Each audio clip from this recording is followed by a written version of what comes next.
नमस्कार, मी प्रियांका नागने आपल्या मराठी चॅनलवरती तुमचं सर्वांचं स्वागत आहे। आज आपण एक जबरदस्त जॉब अपडेट पाहणार आहोत। आदिवासी विकास विभाग अंतर्गत भरती निघालेली आहे। एकूण 614 जागांसाठी ही भरती असणार आहे। परमनंट जॉब आहे। आपण सविस्तरपणे संपूर्ण माहिती या व्हिडिओ थ्रू पाहून घेणार आहोत। ज्यांना खरंच जॉबची गरज आहे त्यांनी नक्कीच संपूर्ण व्हिडिओ पहा। महाराष्ट्र शासन सरकारी जॉब आहे। वेगवेगळ्या पदानुसार इथे भरती असणार आहे आणि मेन म्हणजे इथे फ्रेशर उमेदवार सुद्धा नक्कीच अर्ज करू शकणार आहात। या व्हिडिओ थ्रू आपण वयोमर्यादा काय लागणार आहे, अर्जाची फी आहे का नाही, वेतन किती भेटणार आहे, अर्जाची पद्धत काय असणार आहे, त्यानंतर हा जो जॉब आहे तो परमनंट जॉब असणार आहे। ॲप्लिकेशन स्टार्टिंग डेट कधीपासून आहे, म्हणजे अर्ज करण्यास सुरुवात कधीपासून होणार आहे, लास्ट डेट कधी आहे, सर्व माहिती आपण व्हिडिओ थ्रू पाहून घेणार आहोत। सो कोणतेही पार्ट मिस करू नका, जेणेकरून अर्धवट माहिती भेटून जाईल।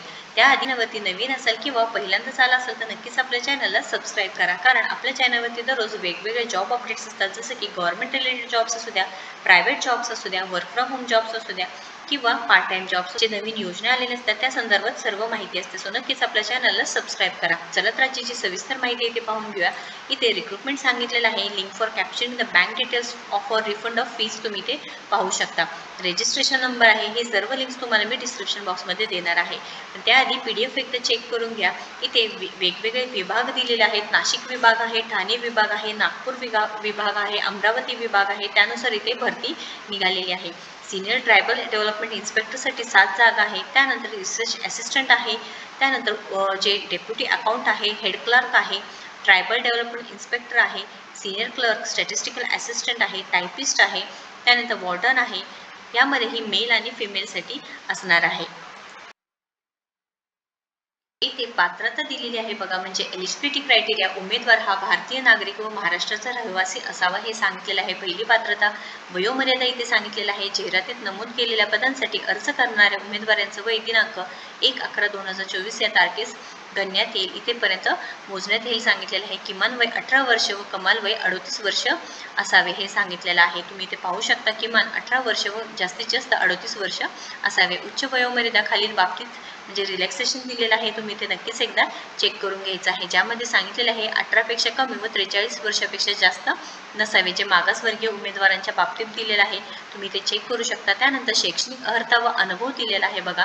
वरिष्ठ आदिवासी विकास निरीक्षक वेतन श्रेणी S14 इथे possesses a degree in arts, science, commerce or law at least in second class or a degree in education or a physical education of a recognized university, म्हणजेच मान्यताप्राप्त विद्यापीठाचे किमान द्वितीय श्रेणीतील कला, विज्ञान, वाणिज्य विधी पदवी किंवा मान्यताप्राप्त विद्यापीठाचे शिक्षण किंवा मान्यताप्राप्त विद्यापीठाचे शिक्षण किंवा शारीरिक शिक्षण प्राप्त पदवी कंप्लीट झालेला पाहिजे आहे। त्यानंतर संशोधन सहाय्यक आहे, यांच्यासाठी सुद्धा possesses a degree of a recognized university सांगितलेलं आहे।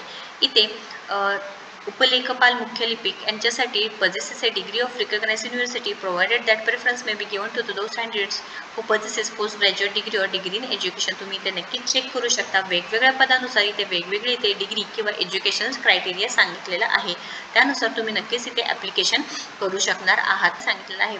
प्रयोगशाळा सहाय्यक आहे, त्यांना किमान SSC एक्झामिनेशन पास झालं असेल तरी सुद्धा चालणार आहे। असे वेगवेगळे पद आहे, त्यानुसार तुमचं एज्युकेशन क्रायटेरिया सुद्धा असणार आहे। आता इथे निवड प्रक्रिया कशी होणार आहे सांगितलेली आहे बघा। अटी व जे जाहिरातीमध्ये नमूद अर्हता पात्रता विषयक अटी किमान असून किमान अर्हता धारण केलेली म्हणून उमेदवार शिफारसीसाठी पात्र असणार नाही हे सुद्धा सांगितलेलं आहे। त्यानंतर इथे निवडीची पद्धत सांगितलेलं आहे। तुम्हाला जी निवड होणार आहे ते computer based online examination through होणार आहे। त्यामध्ये तुम्हाला इथे 200 मार्क्सचं इथे एक्झाम्स होणार आहे, ज्यामध्ये पदनाम दिलेलं आहे, त्यानुसार इथे लेखी परीक्षा, एकूण गुण दिलेला आहे, एकूण गुणांचा तक्ता दिलेला आहे, तुम्ही ते एकदा नक्कीच चेक करून घ्यायचं आहे। परीक्षा शुल्क इथे अमागास रुपये 1000 रुपये आहे, मागासवर्गीयांसाठी 900 रुपये 10% सूट दिलेला आहे। परीक्षा शुल्क न परतावा म्हणजे नॉन रिफंडेबल असणार आहे। अर्ज करण्याची पद्धत तुम्ही इथे ऑनलाईन पद्धतीने अर्ज करू शकता, पण कधीपासून 12 ऑक्टोबर 2024 पासून अर्ज करण्यास सुरुवात होणार आहे व 2/11/2024 पर्यंत हे लास्ट डेट असणार आहे। ऑनलाईन पद्धतीनेच अर्ज करायचा आहे तुम्हाला, ऑफलाईन किंवा दुसरी कोणतीही पद्धत नसणार नाही, लक्षात घ्यायचं आहे। इथे खूप चांगली वेतन श्रेणी सुद्धा भेटणार आहे। वेगवेगळ्या पदानुसार वेगवेगळी वेतन श्रेणी, एज्युकेशन क्रायटेरिया असणार आहे व इथे एज क्रायटेरिया सुद्धा सांगितलेलं आहे। अर्ज नोंदणी दिलेली आहे। ही पूर्ण PDF ची लिंक तुम्हाला मी डिस्क्रिप्शन बॉक्समध्ये देत आहे, एकदा नक्कीच चेक करून घ्यायचं आहे। या रिलेटेड काही क्वेश्चन असेल, अडचण असेल तर नक्कीच कमेंट बॉक्समध्ये विचारू शकता। सरकारी जॉब आहे, महाराष्ट्र शासन सरकारी जॉब 18 ते 38 वर्ष वयोमर्यादा आहे. राखीव प्रवर्ग कमाल 43 वर्षापर्यंत आहे. तुम्ही महाराष्ट्रातील उमेदवार आहे, नक्कीच अर्ज करू शकता.